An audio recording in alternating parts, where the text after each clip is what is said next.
Bonsoir tout le monde, bonsoir, comment allez-vous? Bonsoir.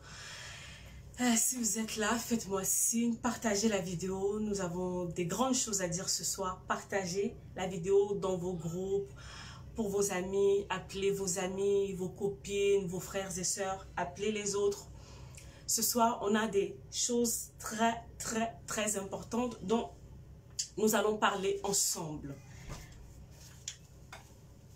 Est-ce que vous m'entendez bien? Si vous m'entendez bien, faites-moi signe. Si vous me voyez bien, si vous m'entendez bien, faites-moi signe, s'il vous plaît.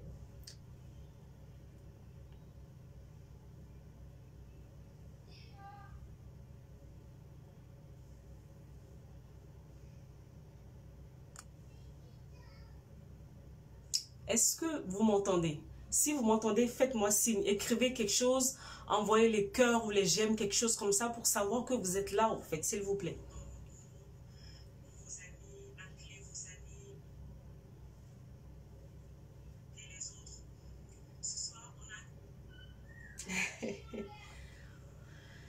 Saint-Esprit,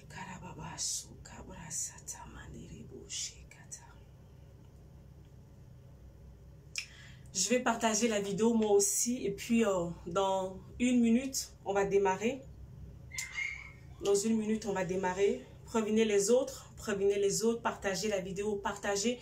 Même si ce n'est pas pour vous, ça peut être une personne autour de vous qui a besoin en fait d'une parole ce soir, qui est dans une situation difficile, qui a besoin juste d'une phrase, un mot ce soir. Alors, n'hésitez pas à partager au maximum. Merci beaucoup.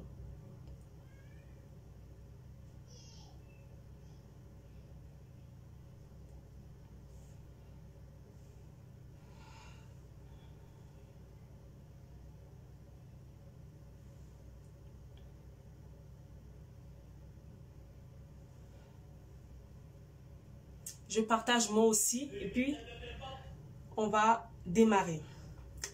Donnez-moi encore une minute, même pas quelques secondes, je partage sur ma page à moi et on démarre.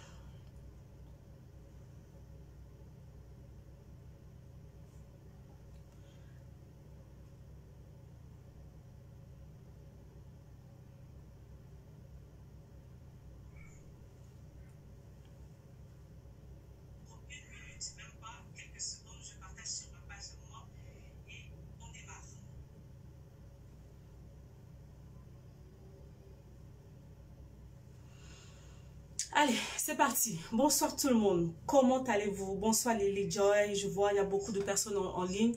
N'hésitez pas à continuer à partager. Ça peut faire du bien à une personne. Alors d'abord merci au fait à cette plateforme au fait qui a permis, qui a pris le courage au fait de nous inviter pour pouvoir partager ce thème. C'est pas évident. C'est pas un terme qui est assez courant.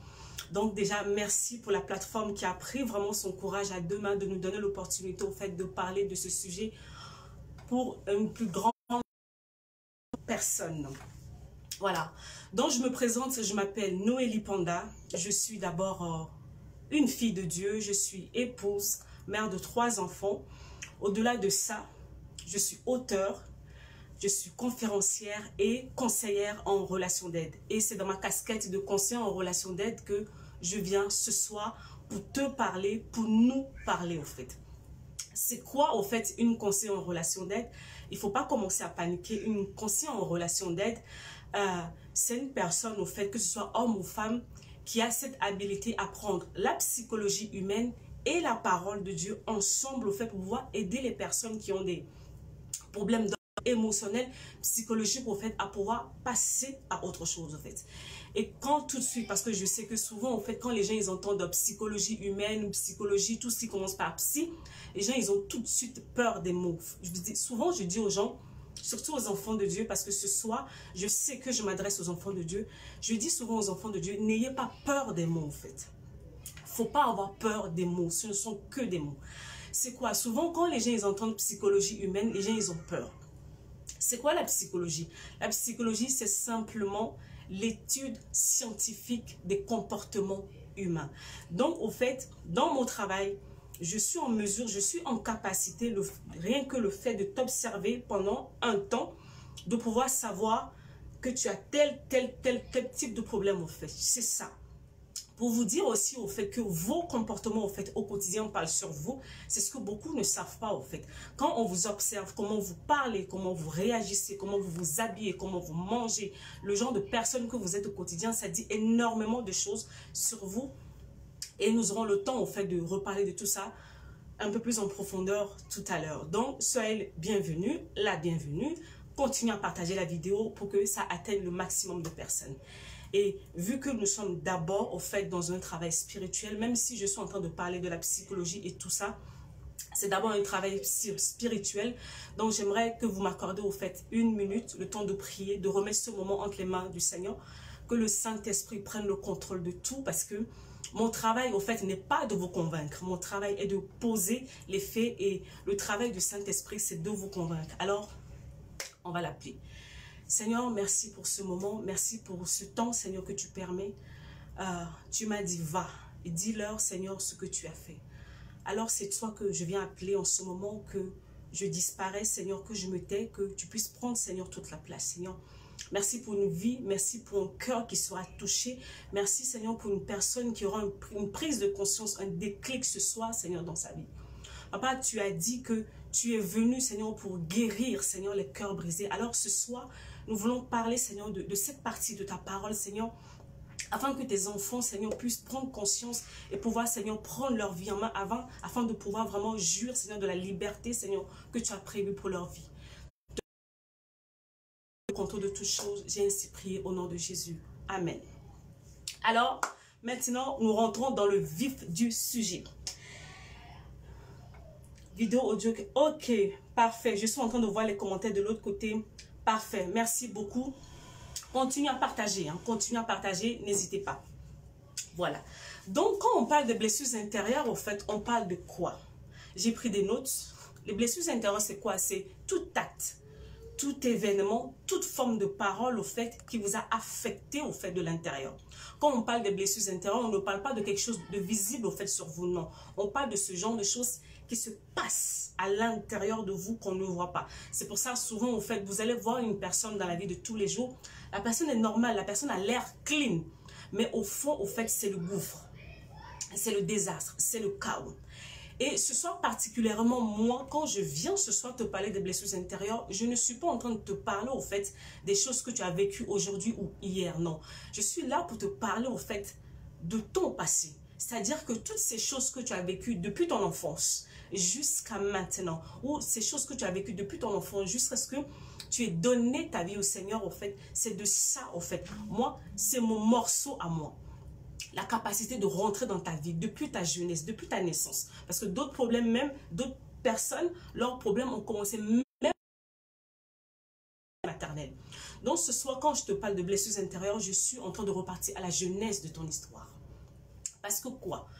Ta capacité au fait de gérer les frustrations, les blessures du présent est déterminée et conditionnée au fait par si tu as été guéri au fait des choses du passé.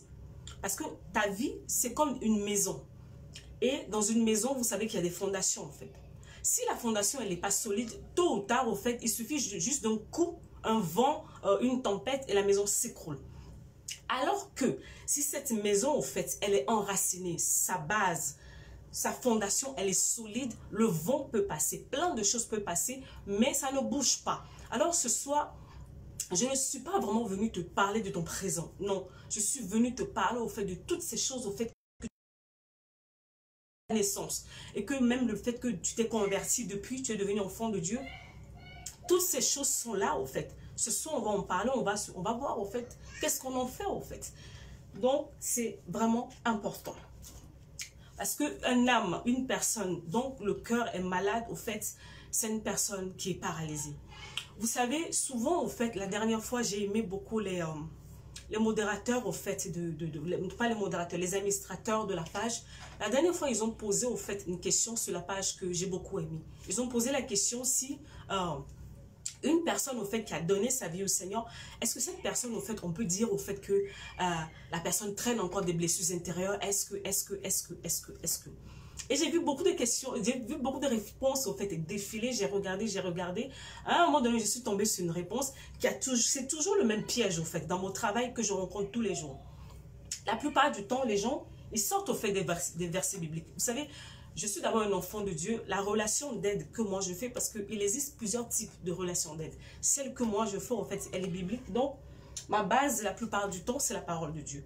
Et vu que souvent, les enfants de Dieu, ils aiment sortir la parole de Dieu pour pouvoir vraiment aller compliquer les choses. Bon, on va repartir dans la parole et on va essayer, au fait, de comprendre les choses. Il y a un monsieur, la dernière fois, qui avait dit que non, au fait, le fait de devenir un enfant de Dieu, toutes les anciennes choses sont passées. Donc, je vais aller chercher le verset en question. C'est dans 2 Corinthiens 5, verset 17. Donc, je vais chercher le verset et on va le lire ensemble. Après, je vais vous expliquer. Vous savez, une chose, un verset, une parole sortie de son contexte, au fait, crée énormément de dégâts, de frustration dans la vie de personnes. C'est le genre de choses que je rencontre au quotidien dans mon travail, en fait. Un verset biblique qui est mal comprise et qui empêche le travail de guérison dans la vie des gens. Alors, 2 Corinthiens, chapitre 5, verset 10.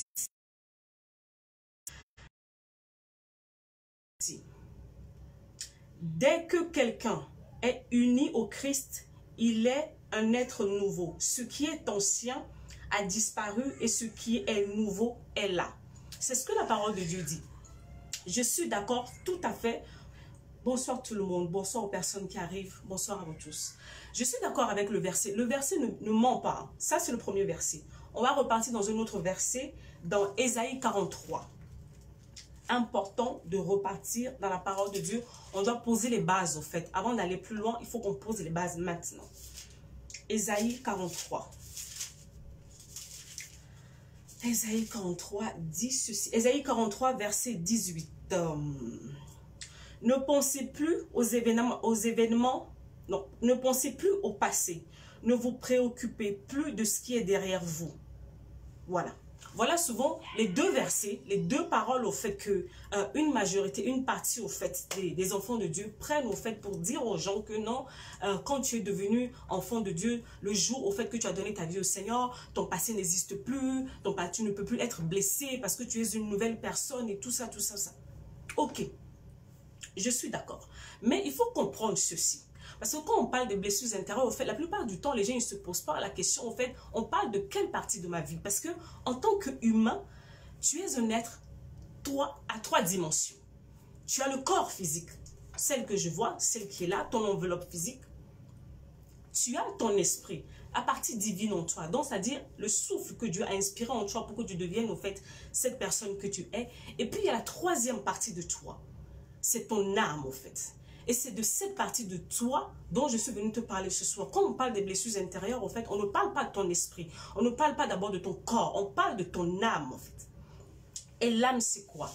C'est une des choses, en fait, c'est une des parties de ta personne que tu négliges. Souvent que tu ne sais même pas que ça existe, mais qui te cause énormément de problèmes au quotidien. L'âme, c'est quoi? C'est le domaine de tes émotions. Le domaine de tes sentiments, tout ce que tu ressens comme émotion, tes pensées, tes souvenirs, la décision, la capacité de prendre des décisions, de faire les choses, elle se trouve dans ton âme en fait. Alors que quoi? Quand le jour tu fais la prière du salut pour devenir un enfant de Dieu, ce n'est pas cette partie de toi en fait qui est touchée. C'est ton esprit qui est régénéré. C'est la partie, le divin de Dieu en toi qui est touché en fait à la nouvelle naissance. Le jour tu dis, j'accepte le Seigneur Jésus comme Seigneur et Maître, ce jour, à ce moment T, c'est-à-dire que au fait, au ciel, c'est comme si, avec ton esprit, au niveau de ton esprit, il y a une réinitialisation de ta vie. Le compteur de ta vie repart à 0. C'est ce qui se passe au fait dans le spirituel. Le jour où tu reçois Christ, dans le spirituel, au niveau de ton esprit, le compteur de ta vie devient à 0. Donc, peu importe les erreurs, tout ce que tu as pu faire, au fait, avant, devant Dieu, ces choses n'existent plus. Mais ça, c'est dans le spirituel. Alors que là, quand on est en train de parler des blessures intérieures, on est en train de parler de ton âme. Et ton âme, c'est quoi ton âme, en fait? Ton âme, c'est le pont entre le spirituel et le physique. C'est ça le problème en fait. Ton âme, c'est le pont entre l'invisible et le visible. C'est-à-dire que quoi?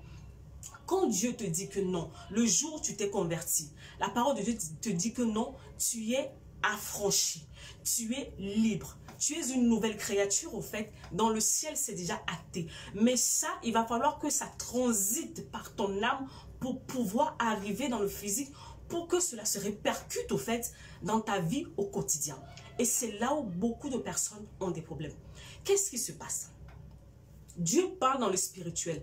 Toi, tu es dans le physique. Mais ce que Dieu dit doit transiter par ton âme pour pouvoir arriver dans le physique. Mais la plupart du temps, ce pont qui est ton âme, quand je te dis que non, il y a les pensées, il y a les émotions, il y a les souvenirs, et il y a la décision. Tout ce qui est ta vie intérieure est dans ton âme. Mais dans cette âme, en fait, il y a des mauvaises choses. Parce que depuis que tu es né, tu as vécu beaucoup de mauvaises choses. Tu as reçu beaucoup de mauvaises paroles. Tu as été maltraité. Tu as été déçu. Tu as subi plein de choses. Donc ton âme, au fait, ce pont a été bombardé. Il y a plein de saletés. Elle a reçu des coups par-ci, par-là, en fait. Donc cette âme-là est saturée par de mauvaises choses. Maintenant, dis-moi comment quelque chose que Dieu dit dans le spirituel peut arriver dans le physique alors qu'il est censé transiter par ce pont. Le pont est saturé. Le pont est en mauvais état. Comment, à ce moment, au fait que vous allez voir des personnes, au fait, qui sont converties depuis des années et que leur vie ne bouge pas. Ils vont se dire que non, c'est le sorcier, c'est les démons, c'est tout ça. Non. Il y a un travail, au fait, que tu n'as pas encore fait. Parce que accepter le Seigneur Jésus-Christ comme Seigneur et Sauveur, c'est juste la première partie. C'est juste le premier pas, au fait. Mais après ça, il y a un travail que tu dois faire parce que les choses qui t'ont été promises doivent arriver à manifestation. Et pour que ces choses arrivent à manifestation, il y a un travail à faire. Et c'est ce travail que nous ne faisons pas en se basant au fait sur les versets bibliques comme quoi que non, en Christ tu es devenu une nouvelle créature. Oui, mais qu'est-ce qui se passe? On avait dit que la nouvelle naissance, ça se passe dans l'esprit. Maintenant, le problème, c'est que dans ton âme, qu'est-ce qui se passe? Le jour où tu fais la prière du salut, quand tu rentres, quand tu sors de l'église et que tu rentres chez toi, tout ton passé ne s'efface pas automatiquement. Tes souvenirs, toutes ces choses que tu as pu vivre au fait, elles ne s'effacent pas, tu ne les oublies pas automatiquement. Ces émotions au fait qui te traversent, tu ne les oublies pas, ils sont là, intacts. C'est comme ça, vous allez voir au fait des personnes qui sont dans l'église, qui sont remplies de colère, qui sont remplies d'amertume, qui sont remplies de sentiments de rejet, de complexe d'infériorité, beaucoup de mauvaises choses. Vous vous posez la question, mais qu'est-ce qui se passe? Non, la personne n'est pas réellement en fait envoûtée, la personne est blessée. Nous avons énormément de personnes qui sont blessées dans l'église. Mais pourquoi? Parce qu'ils se disent que vu qu'ils sont devenus enfants de Dieu, tous, au fait, tout ce qu'ils ont vécu dans le passé, ça disparaît automatiquement. En fait, c'est faux. C'est faux, au fait. Ça, c'est fait la politique de l'autruche. Parce qu'un enfant, je prends un exemple simple. Une jeune fille, au fait, qui a subi un attouchement, un viol dans son passé. Le jour où elle arrive à l'église, qu'elle fait la prière du salut, vous n'allez pas me dire que automatiquement, elle oublie cet acte qui a été posé vers elle, au fait. Mon travail, moi, je ne suis pas dans la théorie, je suis dans le pratico-pratique. Dites-moi, tu as été abandonné par tes parents. Tu as été rejeté par tes parents. Est-ce que le jour où tu vas à l'église, tu fais la prière du salut, est-ce que tu oublies automatiquement, au fait, toutes ces choses que tu as vécues? Non. Elles sont là intactes au fait. C'est pour te dire que non, après, ça va faire la prière du salut que tu as fait, c'est bien, mais il va falloir que tu passes à une autre étape. Et cette étape, au fait, c'est quoi? C'est la collaboration maintenant avec le Saint-Esprit, parce qu'il y a des choses à réparer dans ton âme. Dieu a besoin que tu aies une âme en bonne santé pour pouvoir manifester les choses au fait qu'il a prévues pour toi. Et puis, je vais aller plus loin. Pour les personnes au fait qui nous disent au fait que le fait au fait qui nous sortent les versets bibliques, ne pensez plus au passé, ne pensez plus, c'est quoi le verset? Je repars dans le verset, Ésaïe 43, verset 18. Ne pensez plus au passé, ne vous préoccupez plus de ce qui est derrière vous. En fait, en réalité, ce verset, ça veut dire quoi? Je vais vous dire aujourd'hui, ça veut dire quoi? Quand la parole de Dieu te dit au fait d'arrêter de penser au passé, la parole de Dieu te dit au fait, il faut que tu arrives maintenant à renouveler tes pensées. C'est-à-dire que avant de devenir enfant de Dieu, tu passais tes journées au fait à ressasser le mal que tu as subi. Tu passais ton temps, au fait, à ruminer les choses, au fait, qu'on t'a fait. Maintenant, la parole de Dieu te dit, arrête. Arrête de faire ça. Ce qui s'est passé, c'est passé. Maintenant, il faut que tu tournes ton regard vers l'avenir. Quand la parole de Dieu te dit, ne regarde plus au passé, il te dit d'arrêter de passer tes journées, tes semaines, tes mois, tes années à ressasser. Parce que vous le savez bien que moi, que nous avons des personnes autour de nous, dès que tu la rencontres, elle va te raconter une histoire, au fait, qui date il y a 15 ans, qui date il y a 20 ans. Oh, on m'a fait ci, oh, on m'a fait ça, oh, on m'a fait ça. On m'a fait ci, si je suis comme ça, c'est à cause de ça, c'est à cause de tête. Parce que c'est ça en fait que la parole de Dieu te dit. La parole de Dieu te dit, arrête de plaindre, arrête de ressasser au fait ces choses mauvaises au fait qu'on t'a fait. La parole de Dieu ne te dit pas de les oublier, non. Parce que si tu les oublies au fait, qu'est-ce qui va se passer? Alors que tu es censé témoigner de la gloire de Dieu, que les choses ont changé pour toi.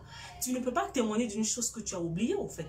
Non, la parole de Dieu te dit, arrête de ressasser ça.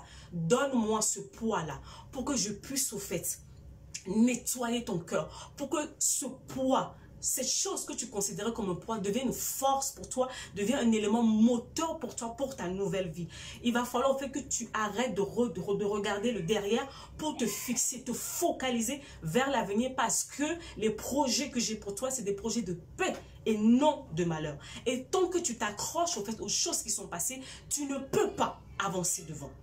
Tant que tu t'accroches, tes regards sont tout le temps fixés. Regardez la voiture. La plupart du temps, les rétroviseurs, on en a un devant et deux sur le côté. Ils ne sont pas derrière, en fait. De temps en temps, tu peux regarder furtivement derrière pour regarder d'où tu viens. Mais tes yeux ne sont pas censés rester derrière. Quand tu es tout le temps en train de regarder derrière, tu es en danger.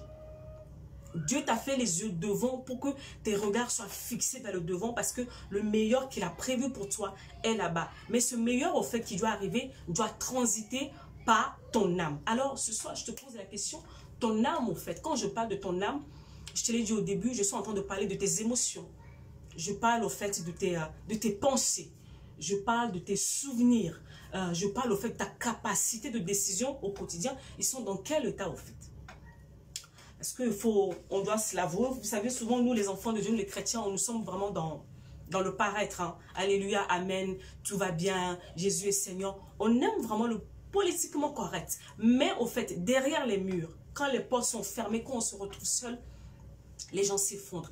L'église est remplie de personnes qui sont en dépression. Et je me dis, au fait, la dernière fois, il y avait un moment où je me suis assise, j'ai posé la question au Seigneur, mais qu'est-ce qui ne va pas au fait? Est-ce que c'est ta parole qui ment? Parce que quoi? Je vais vous donner un autre verset biblique. Au-delà de ces versets, au fait que les personnes sortent de leur contexte pour nous dire que les blessures intérieures n'ont pas d'impact sur notre vie d'enfant de Dieu. La parole de Dieu dit une chose. On va aller dans le psaume 147. Psaume 147.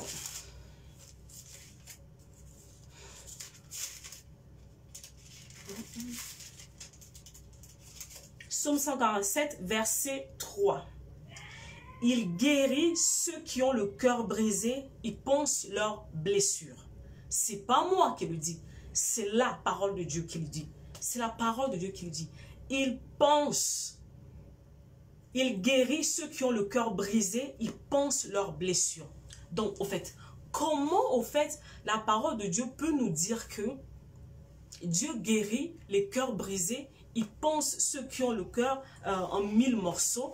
Et puis, on veut nous faire croire au fait que les blessures intérieures n'ont pas aussi d'impact que ça. Donc, c'est-à-dire que soit c'est la parole de Dieu qui ment, ou c'est nous qui ne faisons pas la part des choses au fait. Et vu que la parole de Dieu ne ment jamais, ça veut dire que c'est nous qui ne comprenons pas les choses comme il faut. C'est ça. Il guérit, attendez, il guérit ceux qui ont le cœur brisé, il pense leurs blessures. Ça, c'est le premier verset. Le verset numéro 2, Ésaïe 61. Et je vais finir avec ces versets-là, en fait. Moi, je ne suis pas pasteur, donc voilà. Je ne suis pas là pour prêcher. Je ne pose que les bases de mon message. Ésaïe 61.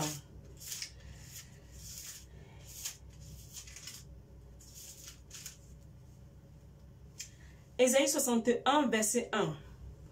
Le Seigneur Dieu me remplit de son esprit, car il m'a consacré et m'a donné pour mission d'apporter aux pauvres une bonne nouvelle, de prendre soin des désespérés, de proclamer aux déportés qu'ils sont libres désormais, et de dire aux prisonniers que leurs chaînes vont tomber, et d'annoncer l'année où le Seigneur montrera sa faveur sur son peuple, le jour où notre Dieu prendra sa revanche sur ses ennemis.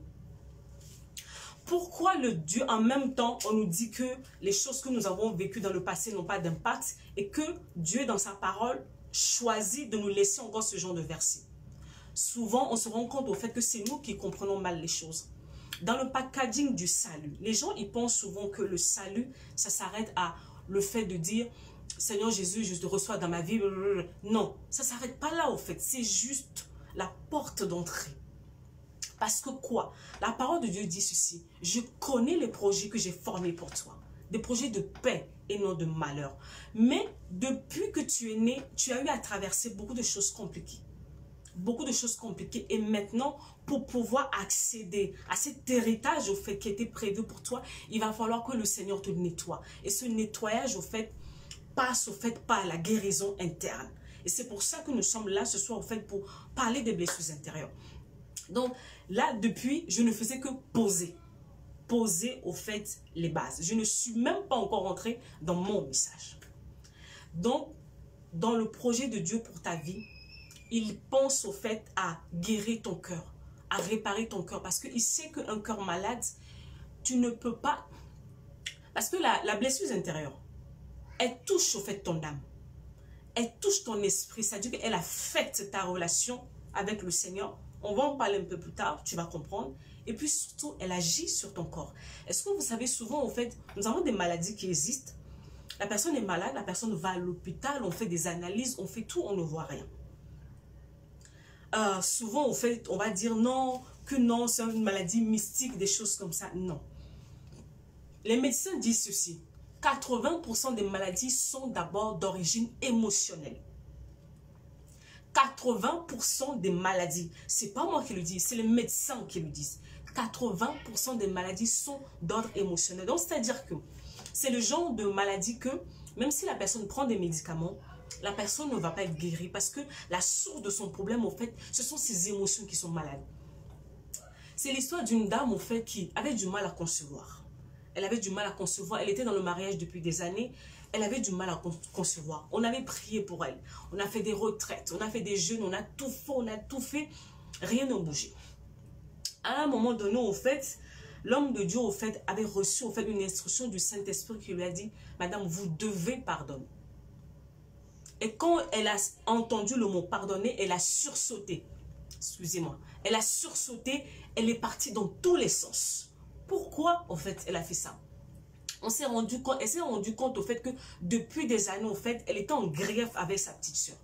Sa petite soeur lui avait causé un tort, une offense. Elle a gardé sa petite soeur dans son cœur, ce qui fait que quoi? Vous imaginez un manque de pardon qui agissait au fait sur sa fertilité. Elle n'arrivait pas à concevoir parce qu'il y avait un problème de manque de pardon. Et le jour où cette femme, en fait, a pris la décision de relâcher sa soeur de son cœur, qu'est-ce qui s'est passé? Quelques mois après, elle ne se sentait pas bien, elle est partie à l'hôpital. Et le médecin, en fait, on a fait les analyses, on a remarqué au fait que non, elle était en début de grossesse. Le médecin lui a dit, mais qu'est-ce qui s'est passé? Et c'est là, elle va dire à son médecin que non, en fait, elle avait un problème plus sérieux. Elle avait un problème avec sa soeur. Depuis, elle avait gardé rancune. Vous savez, quand vous regardez rancune, vous n'êtes pas en paix, en fait. Vous êtes agité. La personne souvent qui vous a fait du mal vit sa vie, mais vous êtes en prison en fait. Vous n'êtes pas bien, vous le savez. Quand une personne vous offense, ça peut même vous ôter le sommeil la nuit. C'est pour ça qu'on vous dit, à un moment donné de votre parcours, toutes ces choses au fait vous bloquent.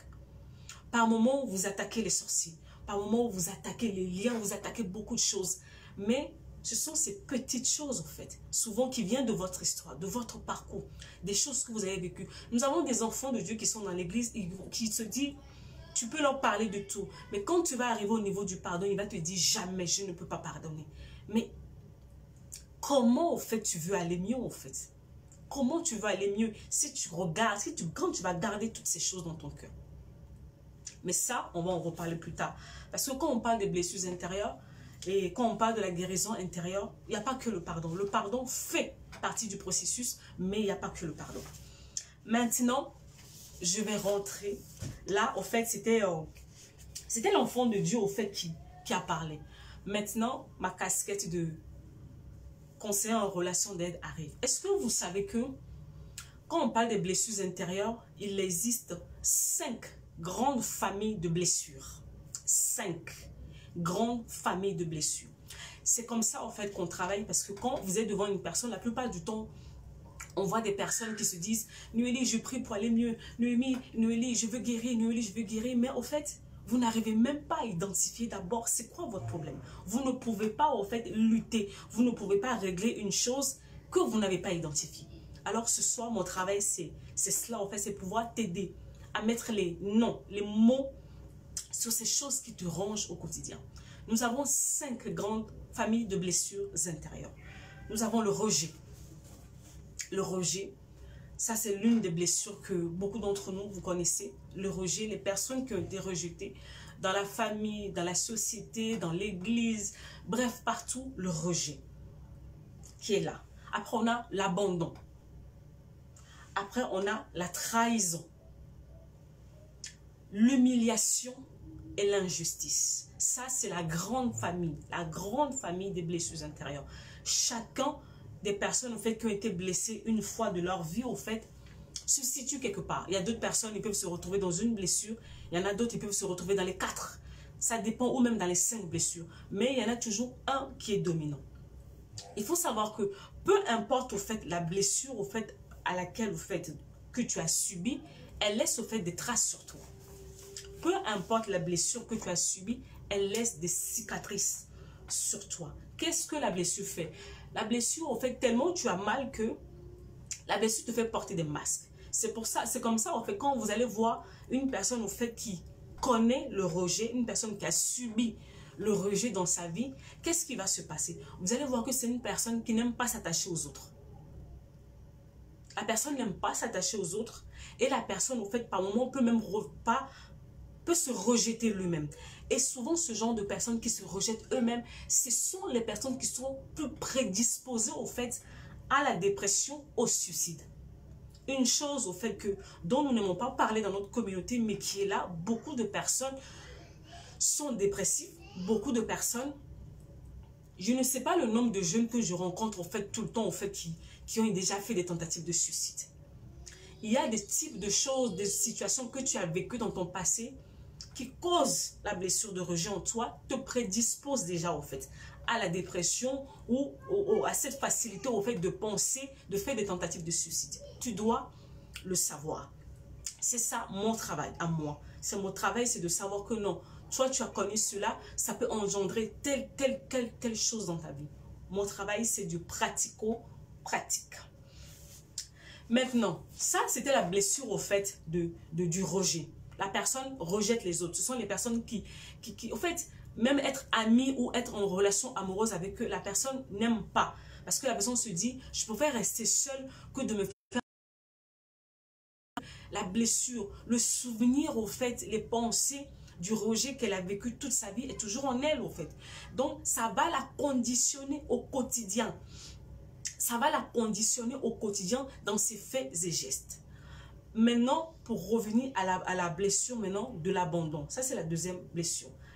Les personnes qui ont vécu l'abandon, ce sont des personnes souvent au fait qui ont des problèmes au fait de, comment ça s'appelle, de dépendance affective. Ouais, des personnes qui ne peuvent pas au fait vivre d'eux-mêmes, ils ont besoin des autres pour vivre. Ils ont besoin des autres pour exister. Ils ont besoin de l'approbation des autres. Donc, leur vie, au fait, sans une personne pour leur dire les choses, ils n'y arrivent pas. Ce sont des personnes qui ont peur. Leur pire ennemi, la pire ennemie d'une personne qui a vécu ou qui traîne toujours la blessure du rejet, c'est la solitude. La personne doit tout faire pour être en relation. Elle ne peut pas rester seule. Ou soit, la personne est possessive. Cette personne, c'est le genre de personne qui aime contrôler les autres, en fait. Pourquoi? Je ne veux pas perdre. Je ne veux pas le perdre. Je suis restée pendant très longtemps, en fait. On m'a laissé. On m'a abandonné. Maintenant, je refuse. Donc, pour pouvoir avoir ces personnes autour d'elle, elle est prête, au fait, à contrôler les gens, en fait. Et ça, ce genre de blessure, qu'est-ce que ça vous fait? Ça vous cause des problèmes. Ça vous cause des problèmes dans votre vie. Que ce soit au travail, que ce soit dans les relations amoureuses, que ce soit dans les amitiés, que ce soit même dans votre relation à l'église, peu importe. Parce que ça modifie, au fait, ça déforme la personne que vous êtes, au fait. C'est ça que les blessures vous font. Les blessures vous déforment, vous devenez une autre personne que... C'est pas, en fait, c'est pas quand vous êtes blessé, vous n'êtes plus vous-même. Vous devenez une autre personne. Et donc, quand on dit de guérir, c'est pour retrouver votre vrai vous, tel que Dieu a pensé, tel que Dieu a voulu. C'est ce qui se passe dans la guérison intérieure, à proprement dit. Donc, voilà. Mais, qu'est-ce qui se passe? Là, au fait, on me dit, souvent on se dit, bon, je viens de vous parler au fait de la blessure, machin et tout. Mais vous allez me dire, mais Noélie, comment je sais au fait que je suis une personne blessée? C'est une très bonne question. Partagez la vidéo, continuez à la partager. Comment je sais au fait que je suis une personne blessée? C'est pas compliqué.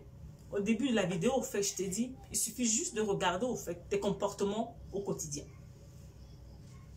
Tes comportements parlent pour toi. Et vu qu'on avait dit que ton âme, c'est le domaine de tes pensées, de tes émotions et de tes souvenirs, il faut juste qu'on regarde aussi une deuxième chose, qu'on regarde l'état de tes pensées. En fait, à vrai dire, de toi à toi-même, tes pensées sont dans quel état en fait?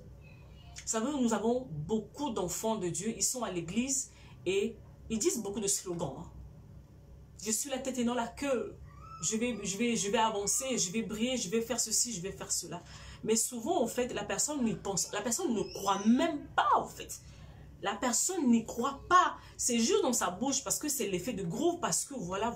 Mais au fond d'elle, la même fille qui va te dire, je suis la princesse de l'Éternel, je suis la boss lady, tout ce que vous voulez. Au fond d'elle, elle se voit, au fait, comme quelqu'un de bête, quelqu'un de nul, de vaurien, qui ne sait faire.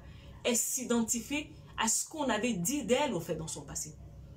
Elle ne s'identifie pas réellement à ce que la parole de Dieu dit d'elle. Non, elle s'identifie à son passé. Alors, qu'est-ce qui se passe? Vu que sa bouche dit une chose et qu'à l'intérieur, elle croit autre chose. Mais ça ne prend pas vie, en fait. C'est-à-dire que ce qu'elle dit dans sa bouche n'arrive pas à manifestation. Parce que la réalité, en vrai, ce n'est pas ce que tu dis de ta bouche le plus important. C'est ce que tu crois à l'intérieur de toi. Alors, tes pensées sont dans quel état, en fait? À chaque fois quand vous devenez enfant de Dieu, la parole vous le dit, il faut que vous soyez transformés par le renouvellement de l'intelligence. Alors, tes pensées sont dans quel état? Quels sont les genres de pensées que tu nourris au quotidien? Est-ce que ce sont des pensées qui sont basées sur ce qu'on t'avait dit dans le passé, c'est-à-dire tu es bête, tu es nul, tu ne réussiras pas, tu ne vaux rien, tu ne feras rien? Est-ce que c'est basé sur ça? Ou au fond de toi, tu as réellement fait un travail pour changer ton dialogue intérieur? Le dialogue intérieur, au fait, c'est ce que tu te dis à toi-même de l'intérieur. Ce que les gens n'entendent pas. Mon travail à moi, c'est de te parler de ta vie de l'intérieur. Quels sont ces genres de pensées, de paroles que tu dis sur ta personne de l'intérieur? Ce que les autres n'écoutent pas, c'est ça. C'est ça l'état de tes pensées, réellement, en fait. Parce que tu nous dis dans la bouche, mais au fond de toi, ce que tu crois réellement à l'intérieur de toi. C'est ça, ce sont tes vraies pensées, en fait. Donc, je te dis que non, tu as tes pensées. Maintenant, tes émotions. Tes émotions sont dans quel état, en fait? Parce que nous avons des personnes, au fait, qui sont à l'église, qui prient, qui font beaucoup de choses, mais qui sont remplies de colère, qui sont remplies d'amertume, qui sont remplies de haine, de ressentiment, de vengeance, de plein d'émotions négatives. Toi, donc, quand on te voit là, pas ce que tu nous dis à l'extérieur, mais à l'intérieur de toi, au fait, quels sont les genres d'émotions, au fait, qui te traversent? Supposons aujourd'hui, souvent, au fait, je travaille avec des personnes, quand je parle avec eux, à un moment donné, on arrive, au fait, sur un pan de leur histoire. Et quand je touche, j'ai juste à prononcer un mot, la personne va dans tous les sens. Il y a une colère qui remonte. Peut-être que c'est un événement qui est passé il y a peut-être 15 ans, 20 ans. Mais il a suffi juste que je touche, au fait, à ce pan de son histoire. La personne va dans tous les sens. Là, la colère remonte, l'amertume remonte, la tristesse remonte, plein d'émotions négatives remontent. Alors toi, tes émotions sont dans quel état, au fait? Tes pensées, tes émotions, ils sont dans quel état? Quand tu penses, maintenant on vient au souvenir. Quand on pense au fait, quand tu penses au fait à tes souvenirs, quand tu penses à ton passé, qu'est-ce qui te vient? De la colère, de l'amertume, le sentiment de vengeance? C'est quoi, au fait? Qu'est-ce qui te traverse quand tu penses à ton passé? Voilà les choses qui te permettent, au fait, de savoir si tu es malade ou pas. Quand on parle d'une personne bien précise, peut-être dans ta famille ou dans ton entourage, ton cœur dans quel état? Vous savez, pendant des années, j'avais une personne dans ma famille, quand on prononçait le nom de cette personne, je partais dans tous les sens. Pourquoi je partais dans tous les sens? À ce moment-là, j'avais beaucoup de colère, beaucoup de ressentiment. Pourquoi? Parce que c'était une personne qui m'avait offensé au plus haut point. Et que je n'avais pas encore entrepris un travail de restauration. Donc, rien qu'à évoquer le nom de cette personne, tout de suite, au fait, tout ce que la personne m'a fait vivre, m'a fait subir, remonte. Alors, tu en es où? Quand on cite le nom d'une personne à côté de toi, tu es en paix ou tu es agité? Tu es en colère? Quand tu penses à ton passé, qu'est-ce qui se passe au fait? Tes émotions, quelles sont les émotions là que tu nourris au quotidien? Tu passes ta vie dans la tristesse. Il y a des gens qui sont comme ça. Du matin au soir, du 1er janvier au 31 décembre, leur émotion préférée, c'est la tristesse. C'est pas normal. Tu ne peux pas me dire que tu es un enfant de Dieu et que tu passes ta vie dans la tristesse. Ça veut dire que non, ton âme est malade, en fait. Tu es malade parce que ce n'est pas le sentiment vraiment, en guillemets, approprié. Ce n'est pas le sentiment, au fait, que Dieu a prévu pour un enfant de Dieu. Être tout le temps en tristesse, en colère, c'est pas ça. Dieu a prévu que tu sois dans la joie. Parce que la joie, en fait, c'est un carburant. C'est un moteur qui va t'aider au quotidien pour affronter les situations, faire les choses. Donc, si tu passes sur 7 jours, si tu passes 4 jours dans la tristesse, ça veut dire qu'il y a quelque chose qui ne va pas avec toi. Après, maintenant, on a tes comportements. Pour finir, je vais finir, en fait, sur les comportements.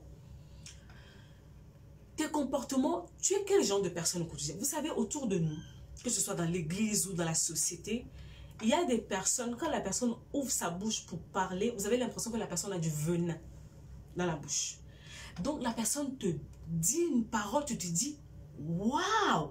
Et puis, le pire, c'est que quand c'est souvent dans l'église, tu te dis, mais comment cette personne peut prier, en fait? Et puis, cette personne peut être aussi amère, peut être aussi dure dans ses propos, peut balancer ce genre de paroles. Souvent, en fait, ce sont des personnes qui sont blessées. Ou tu vas faire une chose à la personne, tu t'excuses, mais la personne va te garder rancune, va attendre au moment pour te le faire payer. Ou c'est le genre de personne, la personne parle mal, elle injure tout le monde. Le genre de personne qui a tout le temps de problèmes avec tout le monde. Elle est prête à se bagarrer, donc toujours dans les disputes, dans les clashs, dans tout ce qu'il faut. Il y a quelque chose qui ne va pas avec toi, en fait.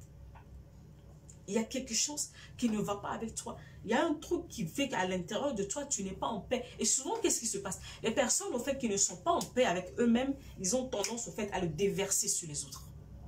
C'est pour ça on dit la plupart du temps, un blessé blesse. Une personne qui est blessée va blesser les autres autour de lui. Consciemment ou inconsciemment, c'est automatique. C'est son mécanisme de survie, au fait.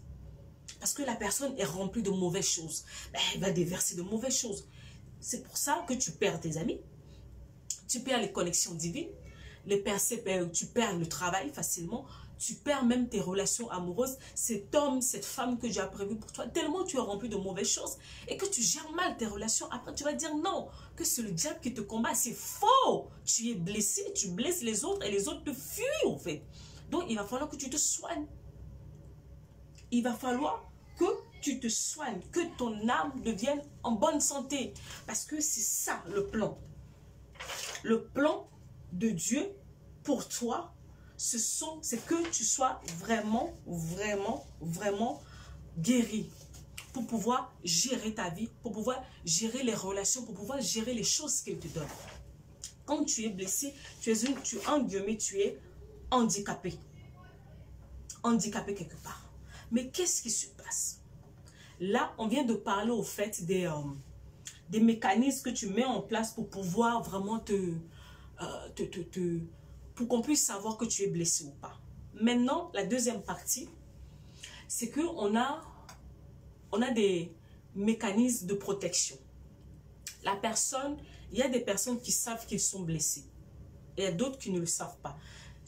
Tout ce que je viens de dire, c'est vraiment pour les personnes qui ne savent pas que la manière dont, en fait, ils se conduisent, c'est dû à une blessure. Maintenant, je viens à la deuxième catégorie de personnes, ceux qui savent que ça ne va pas. Mais, qu'est-ce qu'ils vont faire? La personne est dans le déni. Le déni, c'est l'état d'une personne qui essaie d'occulter, qui essaie de refuser de voir la réalité de sa vie. Le déni, c'est le fait que tu saches que ça ne va pas, mais tu fais semblant. Et c'est ce que nous, les enfants de Dieu, nous faisons. On va à l'église, on fait les cheveux, on s'habille bien, on fait tout. Alléluia, amen, ça va, ça va, ça va, ça va. Mais toi-même, tu sais que ça ne va pas. Et puis quand on va te dire que c'est quand même bizarre, hein, la manière dont tu es là, c'est pas très très net. Non, tu vas dire que non, tu te sens bien, tout va bien. Mais quand les gens ne sont pas là derrière les portes, au fait, tu pleures. En fait, jusqu'à quand tu vas faire, en fait, tu vas être dans le paraître. C'est ça, le paraître. Voilà le mot que je cherchais. Nous sommes dans une société où on nous a appris à paraître. Je vais aller plus loin. Je vais choquer les gens. Même par moments, au fait, le fait de prier nous finit par nous faire croire que nous sommes des super hommes, des super humains. C'est faux. Tu es d'abord un être humain. Avec tes forces, tes faiblesses, avec tes lacunes, avec tout ce qu'il y a, avec tes émotions, avec tes pensées, avec tout. Donc, à un moment donné, il va falloir au fait que tu acceptes au fait cette humanité que tu as, que tu reconnais que non, ça ne va pas au fait. Je vois des personnes qui traînent, entre guillemets, des casseroles, des boulets pendant des années, mais en fait, eux-mêmes, ils se persuadent au fait que ça va. Mais tu sais qu'il y a quelque chose qui ne va pas. Pourquoi? Parce que à d'autres personnes, on leur a dit que non, un chrétien ne peut pas être triste. Un chrétien ne peut pas ressentir un certain genre d'émotion. Un chrétien ne peut pas faire ceci. C'est faux. C'est faux parce que tu es humain. On va prendre un exemple simple. Même notre grand frère Jésus, à chaque fois, au fait, je dis toujours aux gens, Jésus, vous avez imaginé. On disait que quand Jésus était au jardin de Gethsémani, Jésus voyait la croix venir. Jésus, hein, le Fils de Dieu, il a vu la souffrance à venir. On a dit Jésus l'a angoissé. Donc, Jésus, le Fils de Dieu, éprouve des émotions. Maintenant, toi qui es humain, tu ne veux pas, au fait, laisser libre cours à tes émotions. Le problème dans la vie, ce ne sont pas tes émotions. Le problème, ce n'est pas le fait que tu sois triste, que tu sois en colère, que tu sois joyeuse ou que tu sois déçue. Non, c'est pas ça, au fait, le problème. Le problème, ce n'est pas ce que tu ressens, c'est ce que tu en fais. La parole de Dieu te dit, quand tu es en colère, ne pêche pas. Donc, quelque part, la parole reconnaît que il peut y avoir des situations qui arrivent où tu vas te retrouver en colère, en fait. Il va y arriver des situations où tu peux te retrouver triste. Parce que ça arrive. Imagine que tu perds un être cher. C'est normal, tu es humain. Tu vas ressentir la tristesse. Mais maintenant, en fait, cette tristesse, il va falloir que tu apprennes à le canaliser. C'est ça le problème. Le but, tout ce que vous refoulez, tout ce que vous... Parce que la plupart des chrétiens que je rencontre, en fait, anesthésient leurs émotions. C'est dangereux. C'est pour ça, en fait, que vous finissez aigris. C'est pour ça que vous finissez, vous êtes frustré. Pourquoi? Parce que toute émotion qui est à l'intérieur de toi, que tu n'évacues pas, bah, à un moment donné, en fait, tu seras mal. Ce qui fait qu'un petit truc, tu pètes dans tous les sens, en fait. Pourquoi? Parce que la personne qui t'a créé, qui t'a mis au monde, t'a donné des émotions, c'est pour un but. Il n'y a aucune chose, au fait, sur toi en tant qu'humain que Dieu a fait au hasard ou parce qu'il s'ennuyait. Non. Toutes les choses qui sont en toi, qui sont sur toi, sont pour un but. Mais souvent, tu ne connais pas le but des choses. Et quand on ne connaît pas le but d'une chose, au fait, il y a abus. C'est pour ça qu'il va falloir que tu investisses dans la connaissance. C'est pour ça que Tu dois investir dans la connaissance. Depuis, je ne te parle plus de ton esprit. Je te parle, ça va faire depuis plus de 30 minutes, je ne te parle que de ton âme, en fait. Tu as les émotions dans ton âme. Il y a des jours, tu te réveilles, tu peux te réveiller, tu es triste, tu es ceci. Ok, c'est pas le plus important, l'émotion que tu ressens. Mais qu'est-ce que tu en fais, en fait? Parce que vous savez quoi? On va prendre le cas de la dépression. Souvent, la dépression, une personne ne commence pas dans l'état dépressif. Non, ça avait déjà commencé par des pensées. Après, c'est arrivé au niveau des émotions. Et ces émotions, il est mal géré. Quand tu gères mal tes émotions, c'est là où tu pètes, tu vas dans tous les sens, c'est là où ça devient une brèche. Souvent, j'entends les gens disent l'esprit de colère, l'esprit de ceci. À la base, ce n'est pas un esprit, c'est une émotion que tu ressens. Mais maintenant, quand tu ressens l'émotion, qu'est-ce que tu en fais? Toi, tu ne veux pas apprendre au fait à canaliser tes émotions. À chaque fois, je reçois plein de messages. Noélie, je ne veux plus ressentir la peur. Noélie, je ne veux plus ressentir la tristesse.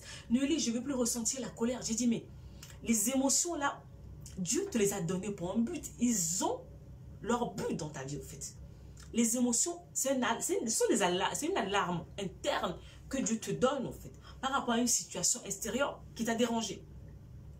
Mais toi, tu ne veux pas, au fait, regarder à eux. Tu es toujours, au fait, dans l'esprit. Maintenant, c'est vrai que tu es esprit, mais tu es dans ce corps physique. Et dans ce corps physique, pour pouvoir vivre la vie qui est prévue pour toi dans ce corps physique, tu as besoin de ton âme. Et dans cette âme-là, tu as les pensées. Dans cette âme, tu as les émotions. Donc, il va falloir que tu apprennes à savoir comment fonctionnent ces choses. Oui, je sais, je suis en train de voir ta tête. Tu vas te dire, mais qu'est-ce qu'elle raconte, celle-là? Qu'est-ce que ça a à voir avec la parole de Dieu? Bientôt, tu vas voir qu'est-ce que ça a à voir avec la parole de Dieu. Tu dois prendre au fait ta vie. Tu dois prendre tous les domaines de ta vie au sérieux et vraiment travailler, chercher à savoir. Chercher à savoir à quoi correspondent toutes les choses de ta vie. Quand tes émotions, quand tu es rempli d'émotions négatives, tu vas te faire du mal à toi parce que déjà les émotions négatives te rendent malade. Et puis, tu vas fatiguer tous les gens autour de toi. La preuve, imagine, quand tu es triste ou que tu es en colère, qu'est-ce que tu fais autour de toi? La plupart des gens qui sont autour de toi, ils en pâtissent. C'est ça, en fait.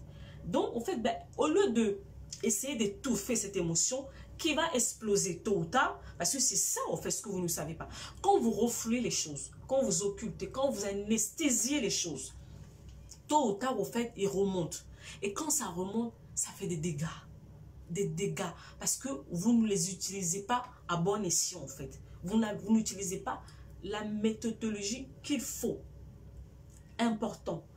Oui, donc, il va falloir que tu arrêtes au fait la politique de l'autruche, que tu sois vrai avec toi-même, parce que quand on parle au fait des blessures intérieures, on parle de ta vie, on ne parle pas au fait forcément des autres. Tu vois, les autres, tu peux faire semblant, tu peux faire semblant devant nous montrer le visage que tu veux, en fait, mais nous ne sommes pas avec toi le soir, en fait. Nous ne souffrons pas avec toi. Tu souffres seul dans ta situation. Donc, le premier pas au fait de se dire est de reconnaître que non, tu ne vas pas bien, en fait. Ça, c'est juste la prise de conscience. Accepter que non, il y a quelque chose qui ne va pas avec moi. C'est le B à bas, la base. C'est juste la base, au fait, de reconnaître que non, il y a quelque chose qui ne va pas avec moi. Mais, ça ne suffit pas. C'est juste le premier pas. Reconnaître qu'on est malade. Après, maintenant, il va falloir que tu prennes des décisions. Oui, parce que beaucoup de dire, oui, beaucoup viennent me dire souvent, oui, Noélie, moi vraiment, je ne vais pas bien. J'ai eu un parcours de vie difficile, j'ai connu des choses difficiles, je suis brisée en 1000 morceaux, je ne suis pas bien. Tu reconnais que tu ne vas pas bien. Gloire à Dieu, c'est juste le premier pas. Mais maintenant, la suite, on fait quoi, en fait? Parce que oui, tu reconnais que tu ne vas pas bien, mais maintenant, il va falloir qu'on passe à l'étape supérieure. C'est-à-dire que, bon, maintenant, qu'est-ce que je fais pour sortir de là? Je fais quoi? Qu'est-ce que je fais concrètement pour sortir de là, en fait? Tu reconnais que tu es blessé, que tu traînes un passé lourd avec toi. Et maintenant, en fait, comment tu fais pour sortir de là? Tu as reconnu déjà que non, tu ne vas pas bien. Maintenant, la suite, c'est quoi? Qu'est-ce que tu vas faire? Après la suite, qu'est-ce que j'ai marqué? Dans le passé, quand je parle des blessures intérieures vis-à-vis de ton passé, au fait, qu'est-ce qui se passe? En fait, ton passé n'existe plus. Physiquement parlant, ce n'est plus quelque chose que tu peux toucher. Tu ne peux plus toucher ton passé, en fait. Mais les pensées et les émotions liées à ce passé, c'est ça qui te cause des problèmes. Parce que la plupart du temps, il y a une chose qui s'est passée il y a peut-être 10 ans, 20 ans. Mais tu es dans le présent. C'est quand tu penses à cette chose, c'est là où ça réveille des émotions en toi. Donc, ton problème avec ton passé, ce sont tes pensées et les émotions liées à ça. C'est ce qui se passe dans le processus de guérison. Au début de la vidéo, je vous avais dit, souvent les gens ils pensent que quand on parle de guérir, c'est seulement au fait le pardon. Non, non, non, non, non, non. Avant d'arriver au pardon, il y a déjà le fait de regarder ces choses que non, au fait, mon passé n'existe plus physiquement, mais ce sont les souvenirs, les pensées et les émotions qui sont liées au fait à ce passé, ce sont eux qui me causent des problèmes. Ce sont eux réellement qui me causent des problèmes. Se poser la question, est-ce que je veux réellement guérir? Vous savez, il y a des gens, ils vont te faire du bruit. Noélie, je suis malade. Noélie, je suis fait. Noélie, je veux faire ça. Noélie, ça, Noélie, ça. Mais au fait, quand tu vas leur poser la question, est-ce que tu es prêt à guérir? Est-ce que tu es prêt à payer le prix? Parce que c'est ça. La guérison, c'est pas comme le salut. Le salut, tu as juste à faire la prière et c'est instantané, c'est fini. Alors que la guérison, c'est un processus, au fait. C'est un processus. Vous savez, je suis conscient en relation d'aide et moi-même, je suis passée par le processus de guérison. Ça m'a pris, parce qu'on n'a pas les mêmes histoires, ça m'a pris 5 ans à 6 ans. Parce que plus une personne est brisée, plus la restauration prend du temps, en fait. Parce que tu as pris des années pour être brisé dans cet état. Il faut encore du temps pour que tu te remettes debout. Les gens, ils pensent que quand on parle de la guérison des blessures intérieures, on parle d'une prière instantanée qui va faire qu'on va te faire et puis, c'est fini. Non. Parce que quand on entend de parler de tes pensées, on parle de tes émotions. Donc, c'est-à-dire qu'il va falloir que tu fasses un travail sur tes pensées. Quand tu vas finir maintenant avec tes pensées, tu vas aller sur tes émotions. C'est pas facile, hein? C'est un travail, c'est vraiment minutieux. C'est un travail de fourmi, au fait, qui se fait dans le processus de guérison. D'abord, les pensées. Après les pensées, tu vas aller sur tes émotions. Quand tu vas finir sur tes émotions, au fait, et là, le Seigneur va te ramener maintenant dans le, comment ça s'appelle? Dans le pardon. Dans le pardon. Mais ce pardon dont les gens parlent souvent, en fait. Parlons-en, en fait, du pardon. Vous savez, le pardon, c'est sur 3 volets. Quand on parle du pardon dans le processus de guérison, on parle du pardon sur 3 volets. Donc, c'est-à-dire qu'il y a des personnes, en fait, qui sont en conflit avec Dieu. Donc, ils se disent, pourquoi Dieu a permis cela? Donc, ce sont des gens qui sont en porte-à-faux avec Dieu. Ils ne sont pas d'accord au fait que Dieu a pu laisser une chose pareille se produire dans leur vie. Ça, c'est le premier niveau du pardon. Il va falloir que ces personnes fassent la paix avec Dieu. Le deuxième pardon, c'est pour soi-même. Parce qu'il y a des gens qui ne se pardonnent pas. Oui, il y a des personnes qui ne se pardonnent pas. La personne va faire une erreur. On va prendre un exemple simple. Peut-être que dans le passé, la jeunesse, à cause de la jeunesse et tout ce qui s'est passé, une jeune fille, c'est un exemple que je donne. Je ne pointe personne du doigt. Une jeune fille a été amenée à faire un avortement. Elle est devenue enfant de Dieu. Elle a demandé pardon à Dieu. Dieu l'a pardonné. Mais elle ne croit pas. Alors, mais elle ne veut même pas croire que Dieu a pu le pardonner au fait cet acte qu'elle a commis dans son passé. Donc, qu'est-ce qu'elle va se faire? Elle va rentrer dans un système d'auto-sabotage, comme je l'appelle. Elle va se saboter. Non, je ne suis pas digne de m'approcher de Dieu. Je ne peux pas m'approcher de Dieu. Dieu ne peut pas me pardonner ça.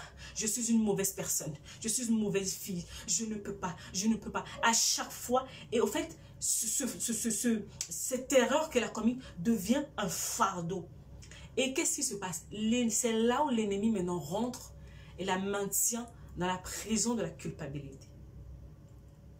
Il y a des gens qui croupissent dans la prison de la culpabilité. Vous savez quoi? Il y a 2 types de culpabilité qui existent. Il y a la culpabilité que tu ressens quand tu viens de commettre une faute, un péché, voilà, quand tu viens de faire quelque chose de mauvais vis-à-vis de la parole de Dieu. Ça, c'est la première sorte de culpabilité. C'est normal. Là, c'est le Saint-Esprit qui te rappelle à l'ordre. Maintenant, il y a une deuxième culpabilité qui arrive quand tu as fini de te repentir et que tu as pris la décision de ne plus retomber la même chose. Mais qu'est-ce qui va se passer? Tu vas commencer à te saboter. Tu es une personne mauvaise. Tu n'es pas ceci. Tu n'es pas cela. Dieu ne peut pas te pardonner. Au-delà de ça, c'est pire. Les personnes qui sont autour de toi aussi vont rajouter leur lot. Et qu'est-ce qui va se faire? Cette erreur que tu as commise depuis il y a 20 ans, tu es là maintenant, tous les jours, tu ressasses ça. Dès qu'il va t'arriver un pépin, vous allez voir cette jeune fille, hein, elle a peut-être commis cette erreur d'avortement. Mais plus tard, le jour, elle va se marier, elle va se poser dans son ménage et qu'elle va avoir les soucis avec la maternité. Elle va se dire, voilà, c'est Dieu qui me punit. C'est Dieu qui me punit. C'est Dieu qui me punit. Donc oui, dans le pardon, il va falloir que tu arrives à te pardonner. Mais ce travail de pardon, en fait, arrive comment? Par deux choses. Par ton identité. Dans le processus de guérison, tu apprends à te connaître. Pas à te connaître comme tes parents le disent. Pas à te connaître comme la famille, comme les amis, comme l'école, comme l'église te dit non. À te connaître tel que Dieu a dit. Ton identité. L'identité. Quand Dieu te dit, tu es pardonné, est-ce que tu crois en fait à cette parole qui te dit que non, Dieu dit que non, tu es pardonné. Tu dois en fait pouvoir accepter le pardon de Dieu pour toi. C'est ça qui va te donner la force pour pouvoir te relever et continuer ta marche. Sinon, en fait, tu pries, tu vas à l'église, tu fais beaucoup de choses, mais tu sais que tu ploies sous le coup de la culpabilité. La culpabilité te maintient. Donc, quand tu penses à ce pan de ton histoire, en fait, tu sais que tu es en prison. Ce soir, il faut que tu sors de là. À partir de ce soir, je prie que ce verrou de la culpabilité saute dans ta vie au nom de Jésus. Tu dois accepter le pardon de Dieu pour ta vie et avancer. Parce que la parole de Dieu dit quoi? Quand tu demandes pardon, Dieu te pardonne. Il l'oublie. La parole de Dieu dit qu'il l'oublie. Mais toi, tous les jours, tu viens rappeler à Dieu une chose qu'il a déjà oubliée. Tu vois ce que tu fais? Tu vois comment tes pensées te créent des problèmes. Parce que tu n'as pas renouvelé tes pensées vis-à-vis de ton passé, vis-à-vis des choses qui sont passées. Donc, tu ramènes tes pensées du passé dans ton présent et tu es en prison. Donc, voilà, le pardon, faire la paix. D'autres personnes doivent faire la paix avec Dieu. D'autres personnes doivent se pardonner eux-mêmes et d'autres doivent pardonner aux autres. Oui, souvent, en fait, quand je dis ça, les gens ils sursautent dans tous les sens. Je ne peux pas te parler, au fait, de la guérison intérieure sans te parler du pardon. Parce que souvent, qu'est-ce qui se passe? Ben, en fait, quand on est meurtri, quand on est blessé, c'est parce qu'on a subi des offenses. Vous savez quoi? Un jour, j'étais en train d'écouter un enseignement et l'homme de Dieu a dit une parole qui m'a choquée. Et jusqu'à maintenant, ça m'a tellement bouleversée et à chaque fois, en fait, je le dis à mes élèves. En fait, quand tu gardes l'offense, quand une personne te blesse et que tu gardes l'offense, qu'est-ce que tu fais en réalité? C'est comme si tu bois du poison. L'offense qu'on t'a donné, c'est du poison parce que l'offense te détruit. L'offense te fait perdre du sommeil. L'offense te rend malade, te rend aigri, fait beaucoup de mauvaises choses en toi. Donc, ça dit que c'est comme si tu buvais un poison et tu attends, en fait, que la personne qui est en face de toi meure. C'est ce qu'on fait.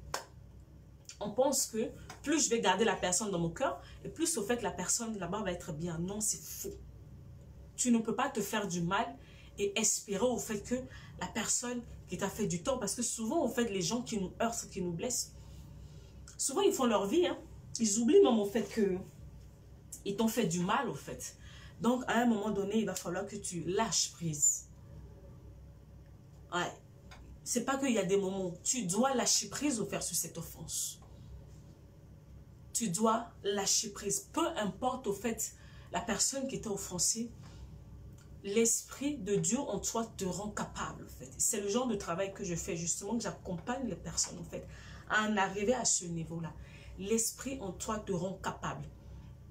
C'est pas quelque chose d'instantané, comme ça, non. C'est un processus. Il y a des choses à faire, mais tu dois le faire. Pourquoi?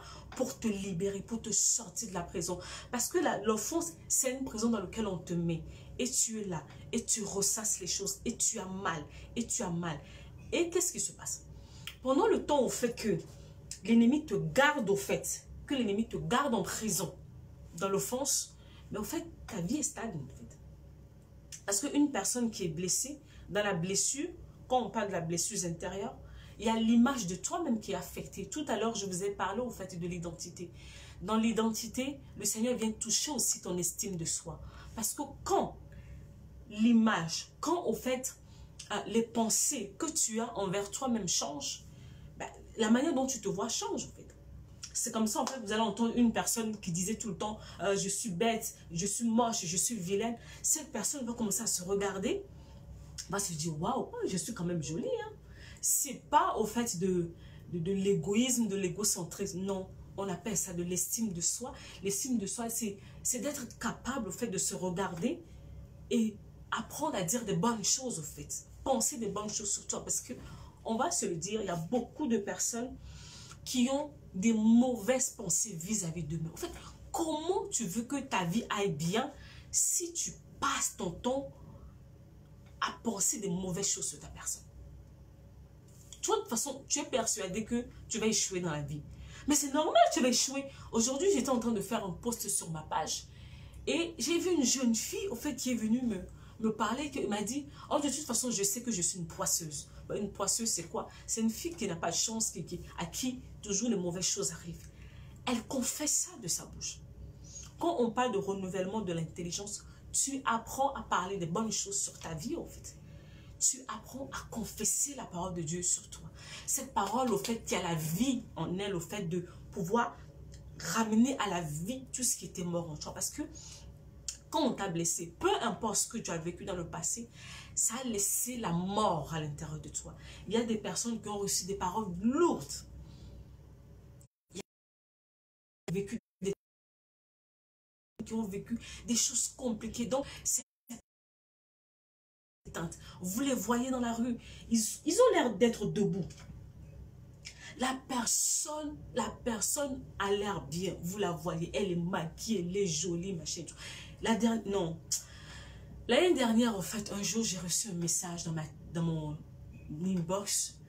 La dame, en fait, quand la dame m'a écrit, tout de suite, mon réflexe, c'était d'aller regarder sa photo de profil, en fait, sur Facebook. J'ai dit, mais comment une si jolie fille, en fait, a pensé se suicider?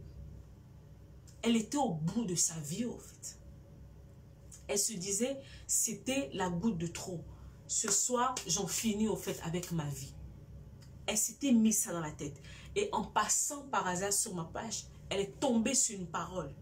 Elle est venue m'écrire. J'ai dit non, ta vie, tu vaux mieux plus que ça en fait. Tu vaux mieux plus que ça. Donc dans la guérison, on t'apprend à réfléchir, à penser autrement, à penser la parole de Dieu. Beaucoup de nous prions, mais en réalité, on ne laisse pas la parole de Dieu s'enraciner en nous. Et c'est normal qu'elle ne produise pas la vie en fait.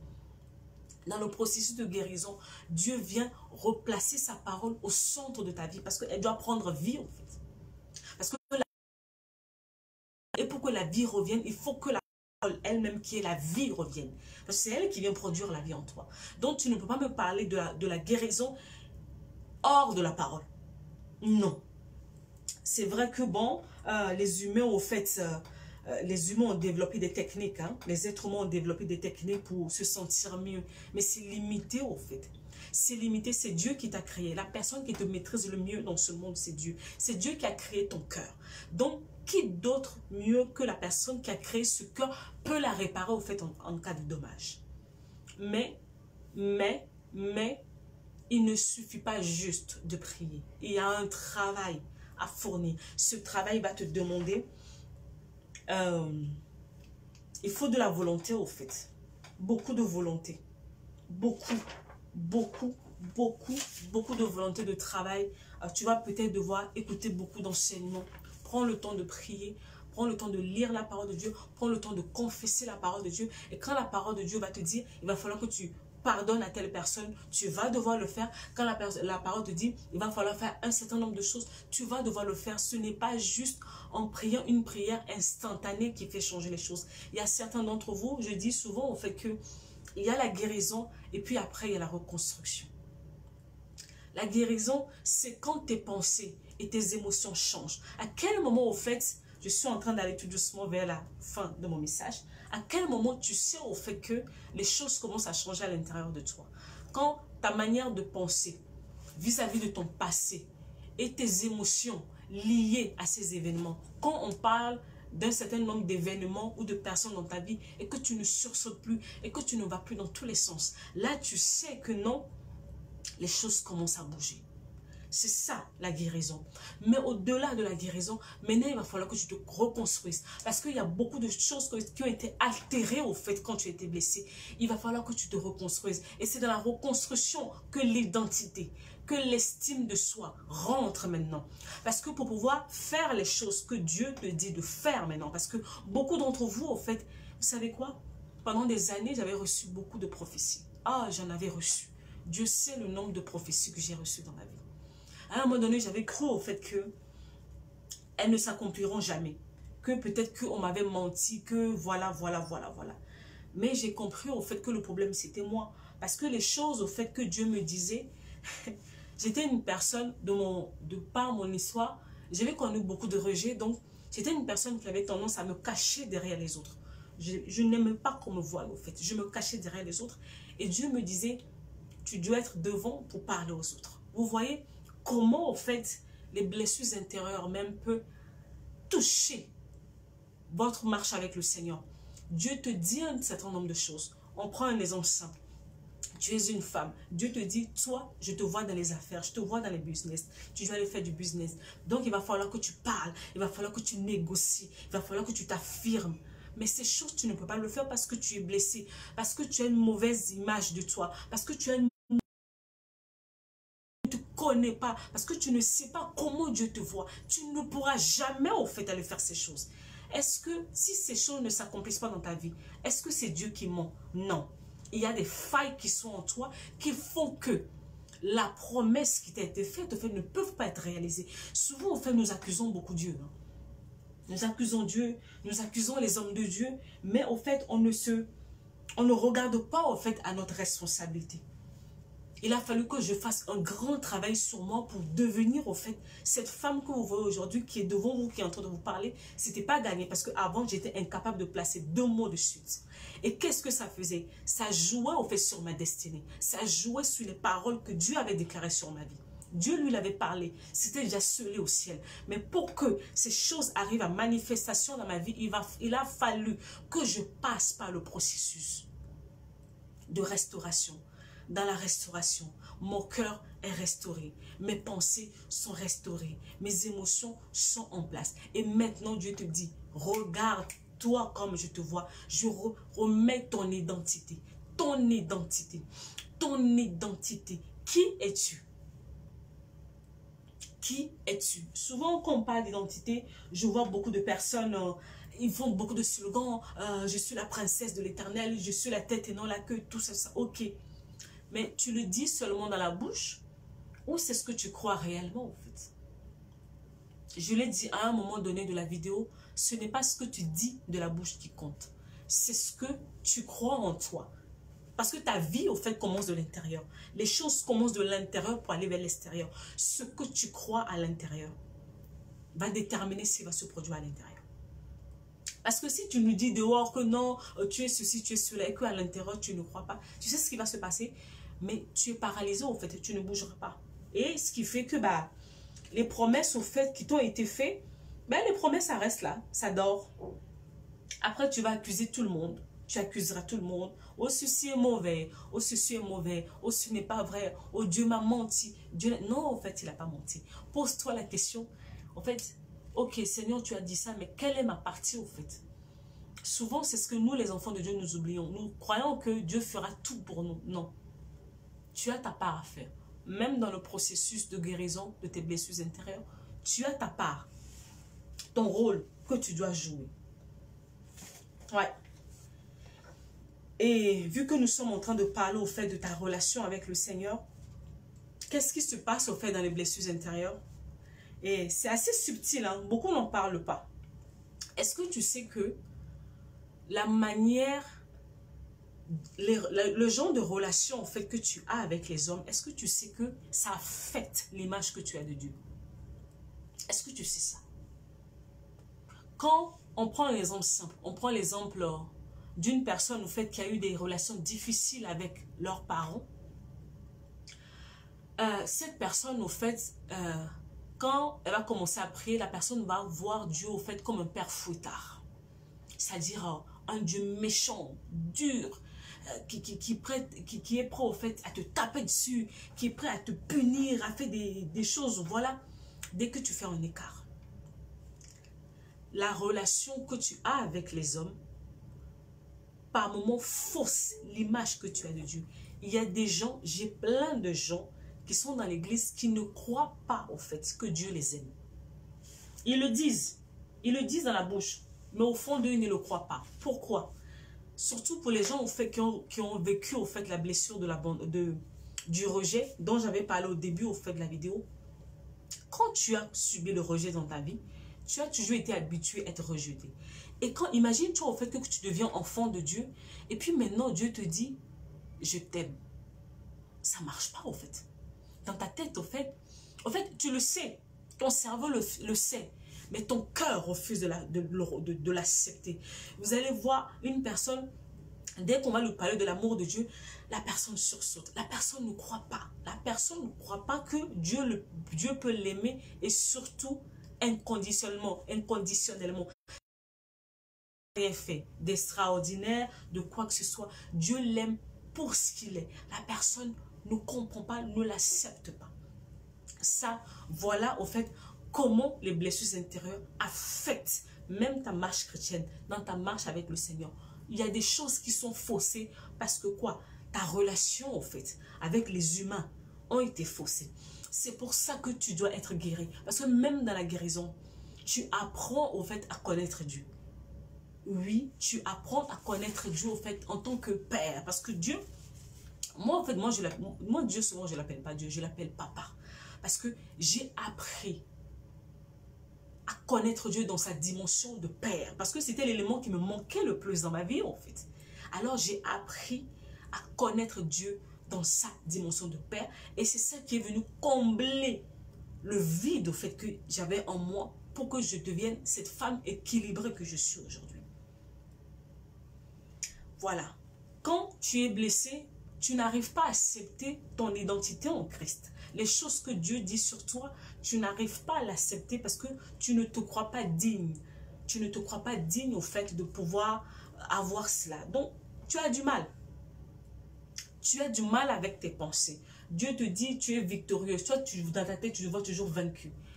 Les blessures intérieures affectent même ta relation avec le Seigneur. Donc, ce n'est même pas seulement une question au niveau de ton âme. Ton esprit est touché. Et pour finir, avec le corps. La blessure intérieure touche ton corps aussi. Oui, il y a des personnes, tout à l'heure je vous l'ai dit, qui traînent des maladies qu'on appelle souvent des maladies psychosomatiques. Donc, l'origine de ces maladies, au fait, ce sont des émotions. Et ces maladies, il faut les traiter. Il faut les traiter comment? En te guérissant. Il y a des personnes, quand la blessure touche leur corps, ils rentrent au fait dans les troubles alimentaires compulsifs. Ce sont des personnes qui ont des problèmes avec la nourriture. Est-ce que vous savez au fait qu'il y a des gens qui mangent, pas parce qu'ils ont faim, mais parce qu'ils ne se sentent pas bien?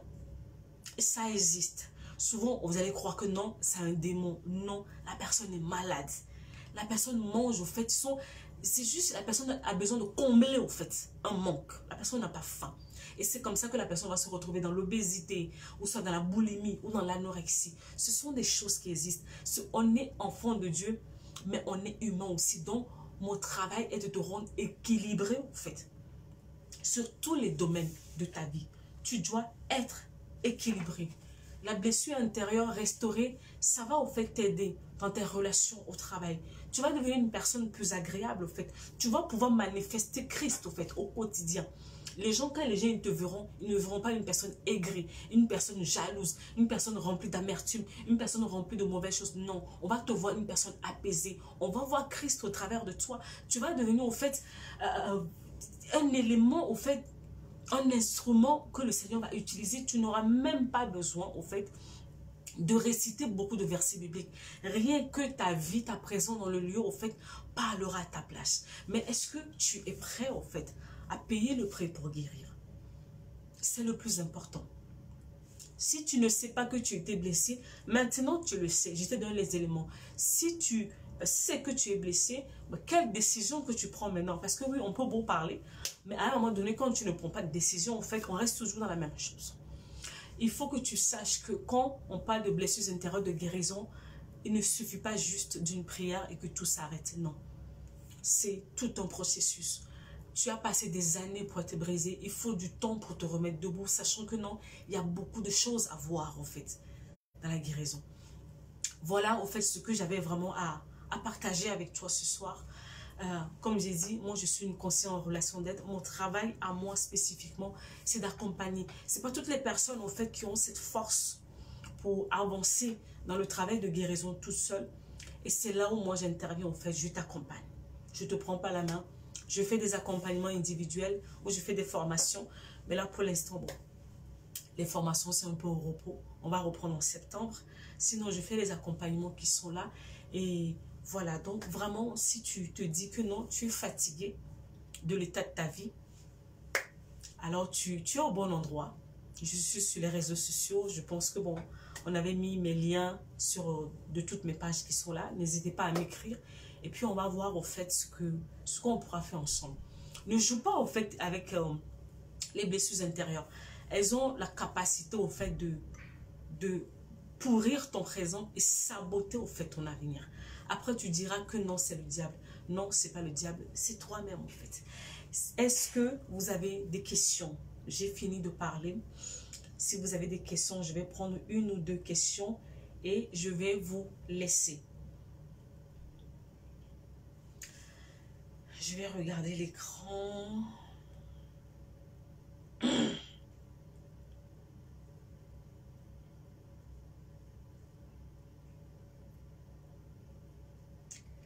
Est-ce que vous avez des questions? Si vous avez des questions, je suis en train de regarder sur mon deuxième écran.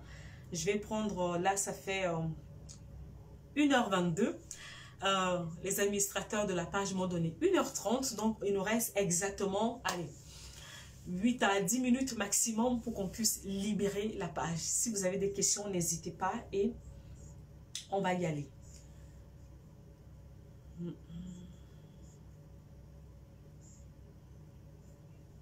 Oui, oui, grâce à Ashley. La conscience de l'identité, ce que l'on croit en soi et non ce que l'on dit. Yes, c'est ça. Je suis là pour les questions, n'hésitez pas. Ou vraiment, en guillemets, si vous avez honte, vous pouvez toujours en fait laisser vos questions en inbox. Et les administrateurs de la page vont me les transférer. Et je prendrai le temps de vous répondre. Si vous avez des questions, n'hésitez pas. Je sais que souvent, on vous parle des blessures intérieures. Mais ma particularité, à moi, en fait, c'est de décortiquer la chose. Parce que souvent, je suis sûre que tu as déjà entendu parler des blessures intérieures, des enseignements, des choses comme ça. Mais moi, ma particularité, c'est de rentrer dedans.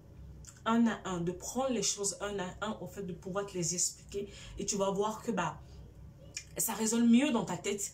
Tu te retrouves un peu plus, en fait. C'est ça. Prendre les choses et les ramener dans ton quotidien, en fait. Quelle attitude adopter face à une personne qui souffre du rejet? Très, très bonne question.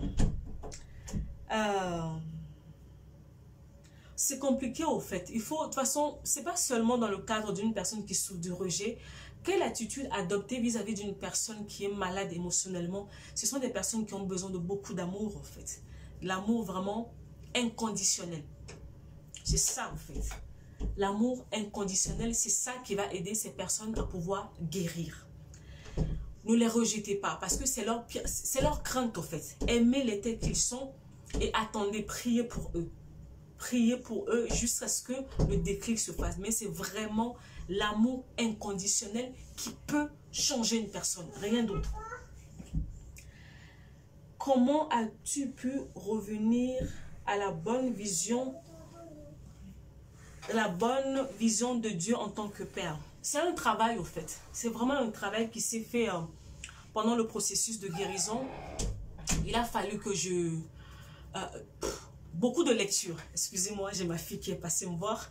Beaucoup de lectures de la parole et prendre le temps. Vous savez, souvent, en fait, on prie, mais on ne connaît pas Dieu, en fait. Et dans le processus de guérison, Dieu te donne le temps de pouvoir le connaître. Attention. De pouvoir le connaître, au fait. Et moi, j'avais pris ce temps. C'est pas quelque chose qui se fait automatiquement. Hein. J'avais pris ce temps, au fait, et ça se passe par la méditation de la parole, jusqu'à ce que la parole rentre en toi, en fait. Il y a souvent, il y a quelque chose... Attends. Il y a quelque chose qu'on dit souvent. Il y a le logos, et puis il y a le rhéma. Il faut que la parole, au fait, quitte l'étape de logos pour prendre vie en toi, au fait. C'est très, très, très important.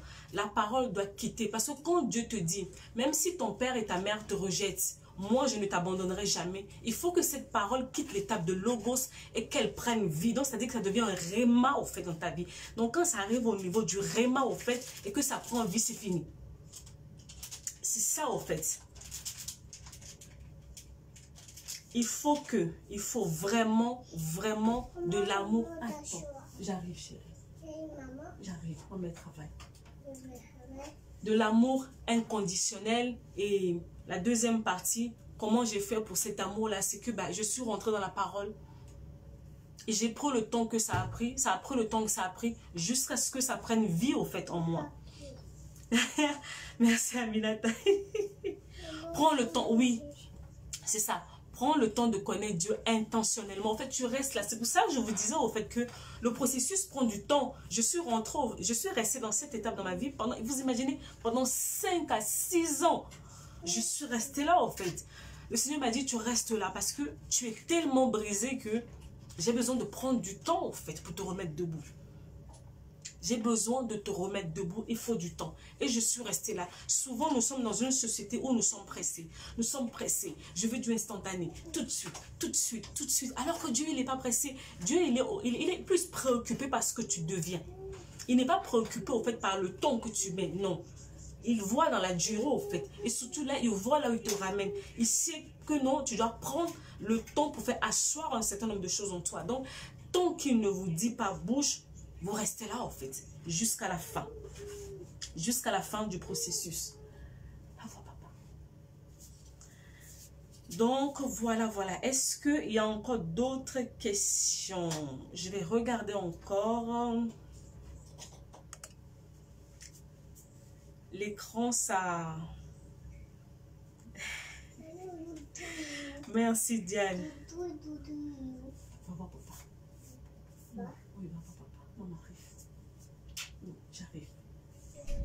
J'arrive. Est-ce que vous avez encore des questions? Est-ce que vous avez des questions? Est-ce que vous avez des questions?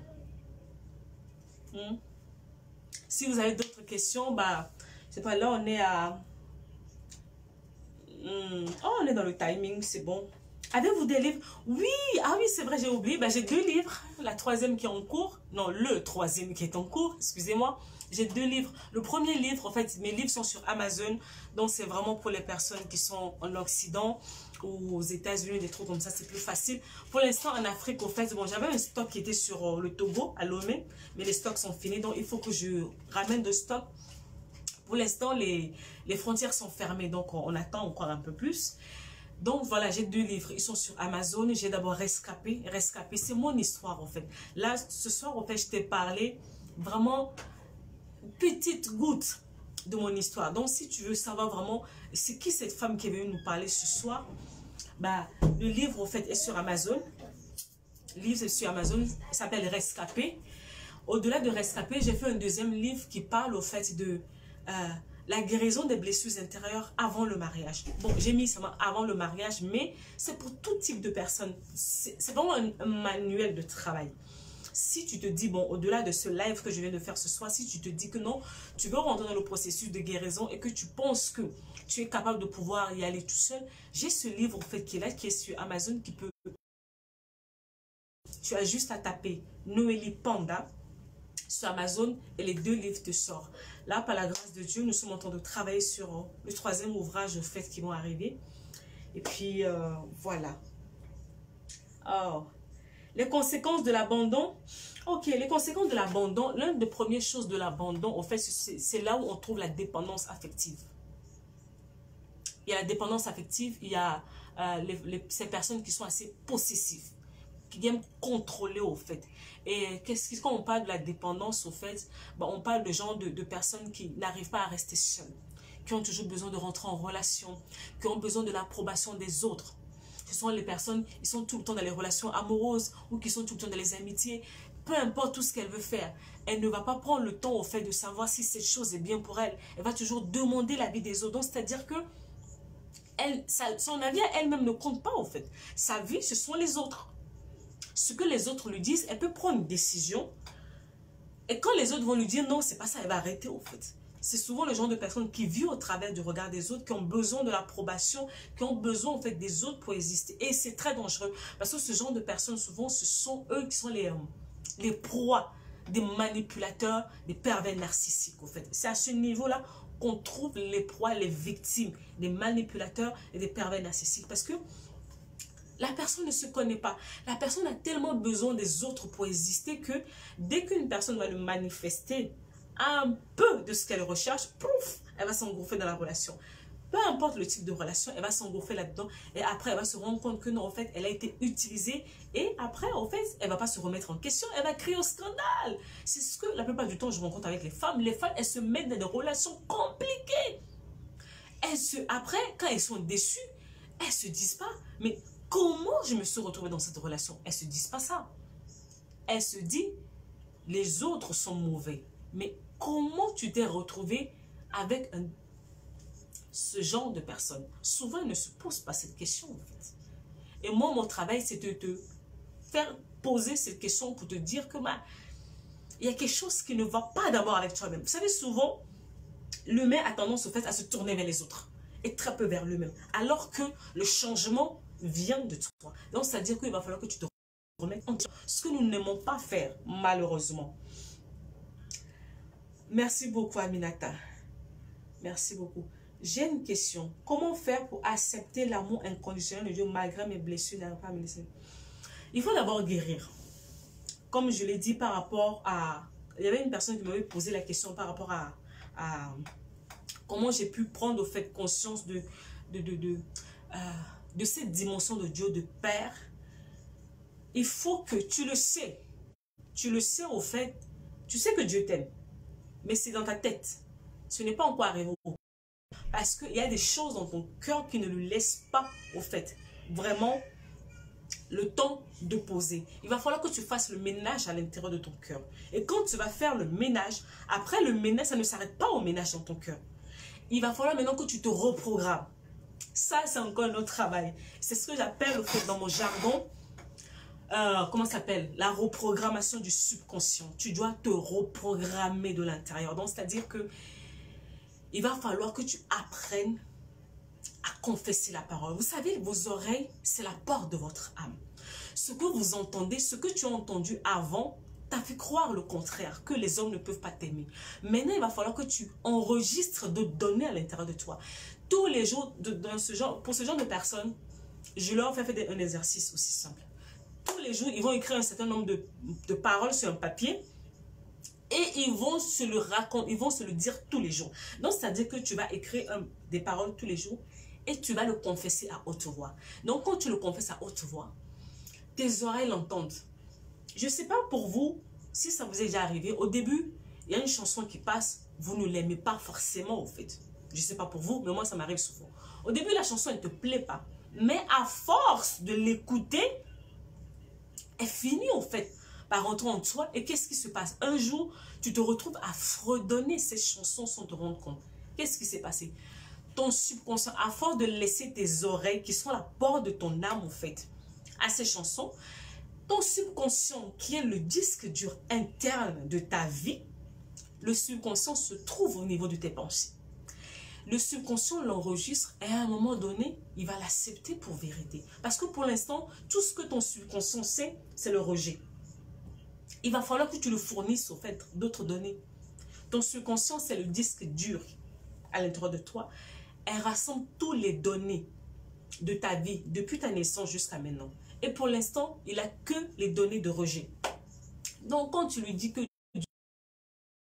bon, sans plus, il va falloir que tu le bombardes de ça, au fait. Et c'est là où je disais, au fait, il faut rester dans la parole. Tu vas lire la parole. Tu vas la confesser toi-même. Tu vas l'écouter. Il faut que ça rentre. Il faut que ça rentre accompagné de la prière. Donc, ce n'est pas que la prière. C'est-à-dire qu'il va falloir que tu fournisses l'effort de lire la parole. Il va falloir que tu fournisses l'effort de la confesser. Et surtout, confesser, c'est pas sa haute voix. Il faut que tu parles, ta voix, en fait, tu dois t'entendre. Un exercice comme ça, tu peux le faire pendant des mois. Ça dépend du niveau, au fait, de la situation. Ça peut prendre des mois. Mais tant que tu n'as pas le résultat escompté, tu restes là, en fait. Tu ne bouges pas. Souvent, on se fatigue vite. On se lasse vite et on abandonne. Et puis, tu vas te rendre compte que le travail, au fait, c'est qu'on s'est en route, au fait. C'est parce que tu as abandonné trop tôt. Tu as mis du temps. Tu as mis du temps pour arriver dans cet état. Il faut aussi que Dieu prenne du temps pour te remettre debout. Laisse le temps à Dieu de te remettre debout. Ce n'est pas toi qui détermine la fin du processus de guérison. C'est lui qui dit, ma fille, mon fils, maintenant c'est bon. Tu peux te remettre debout et avancer. Ce n'est pas toi, c'est lui. Donc toi, concentre-toi à faire les choses que tu as à faire pour ta guérison. Et toi, même quand ça va changer, à l'intérieur de toi, tu le sentiras. Il y a un shift, il y a quelque chose qui change à l'intérieur de toi. Mais d'abord, il va falloir un temps de discipline, de persévérance, jusqu'à ce que la chose s'asseye en toi, jusqu'à ce que ça prenne vie. Oui, voilà. C'est ça, au fait, grâce. C'est ça. Restez là. On est trop pressé. Dans la guérison, dans la restauration, ce n'est pas une course. Ce n'est pas une course. Il faut prendre le temps que ça prendra. L'essentiel, c'est que tu te sentes mieux. Voilà. Si ça prend 6 mois, si ça prend 1 année, si ça prend 2 années. Et puis le truc, c'est que quoi? Il faut savoir qu'il y a beaucoup de pans dans ton histoire. Aujourd'hui, le Seigneur peut choisir au fait de traiter un problème que tu as eu avec ton père. C'est un exemple que je donne. Après, plus tard, le Seigneur va soulever au fait un pan de ton histoire qui concerne peut-être ta mère. Après, ça peut concerner peut-être ton conjoint au fur et à mesure. Donc, c'est à toi au fait d'être vraiment à l'affût du Saint-Esprit pour savoir qu'est-ce que Dieu veut faire dans ma vie dans cette saison en fait. C'est ça, ta capacité à être disponible, à suivre les choses que Dieu veut faire dans ta vie. C'est très important. Persévérer. Voilà un mot au fait que notre génération, ma génération n'aime pas trop. Nous sommes devenus au fait une génération micro-ondes. On est pressé. Il y a des moments où en fait, je vois des gens qui veulent venir travailler avec moi et puis qui me disent bah, Noélie, tu penses que d'ici là, moi je ne suis pas un gourou en fait. Et puis d'ailleurs, c'est même pas moi en fait qui te guérit. Donc, je suis là pour te dire les choses que tu dois faire. Je suis là en fait pour te cadrer la route, pour te dire va comme ça, fais comme ça, fais comme ça, fais comme ça. Mais la personne qui détermine la durée, le temps, c'est pas moi. Parce que moi, je ne maîtrise pas ta vie en fait. Ta vie est dans les mains de ton Créateur. C'est lui qui fait ce qu'il veut, quand il veut, comme il veut. Mon rôle à moi est de te donner le plan pour te dire voilà ce qui va t'arriver en chemin. Regarde, voilà ce que tu dois faire. C'est ce que moi je fais en fait. Donc, ne pensez pas que Noélie Panda a une baguette magique, un pouvoir quelque part. Non, c'est faux. Si je te dis ça, en fait, donc, je pense même que le Saint-Esprit va me chicoter. Donc, voilà. C'est pas vrai, en fait. Mon travail, c'est de te montrer le chemin.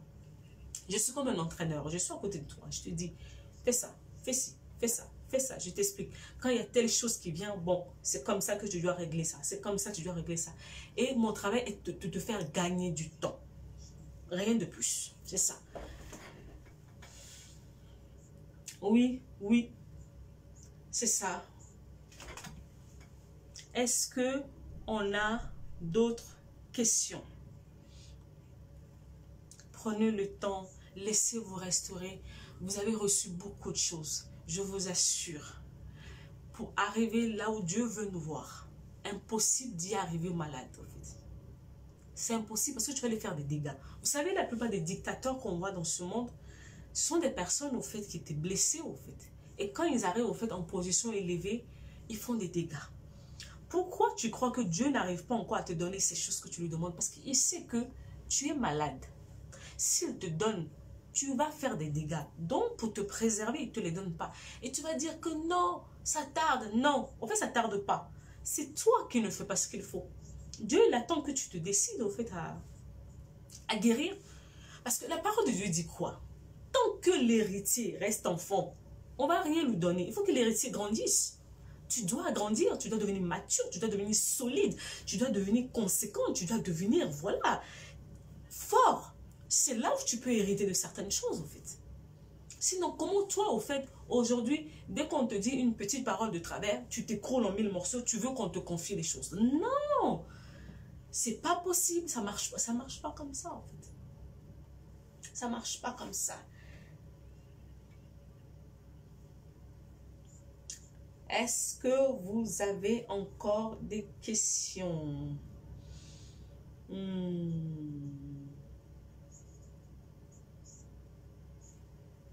Je regarde s'il n'y a plus de questions.